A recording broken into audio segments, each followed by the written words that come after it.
In 2016, the British people voted for the UK to have a sovereign parliament and take back control of our laws and borders. Right now, both are being frustrated by ECHR judges, writes Jake Berry. It seems like every time we turn on the TV news we see more small boats, full to the brim with young men, travelling to this country. At the same time we continue to be saddened and appalled by the tragic stories of those who lose their life while making such crossings. It is clear only radical changes can truly turn the tide. We must put a stop to the vile people smugglers who trade in human misery and whose actions continue to result in this loss of life. We have a moral duty, both to our own citizens and those asylum seekers, to act. Each week it feels like a new milestone has been hit.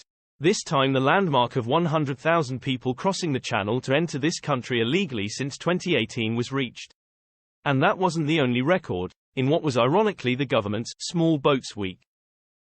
Some 755 people made the perilous crossing on Thursday to mark a single-day record for 2023. So what can be done? We've agreed countless deals with France, Albania and Turkey with differing degrees of success. We've got the Bibi Stockholm barge, which welcomed its first migrants last week. But in a farcical plot twist worthy of Carry On Admiral, it was evacuated 4 days later after Legionnaire's disease was discovered in the water system. Meanwhile, the much-vaunted Rwanda deal still hasn't seen a single migrant sent to the African state, thanks to 11th-hour reprieves by judges in Strasbourg enforcing our membership of the European Convention of Human Rights. It is this failure that has renewed talk by the government of leaving the ECHR, a 70-year-old treaty that Britain helped draw up after the Second World War. Has the government now finally accepted that any and all attempts to stop the boats will be blocked by the European Court? Back in 2016, 17.4 million people voted to leave the EU, to return sovereignty to our parliament and our country. We have now left that political union but not the ECHR. That is why we still find ourselves in a situation where a sovereign parliament produces legislation only for undemocratically appointed judges in Strasbourg to say, non, and with that one word, to halt the removal of thousands of people who entered our country illegally. In many ways, leaving the ECHR could solve this issue. But something would have to take its place. Up until 2 months ago, the answer to this question would have been the British Bill of Rights.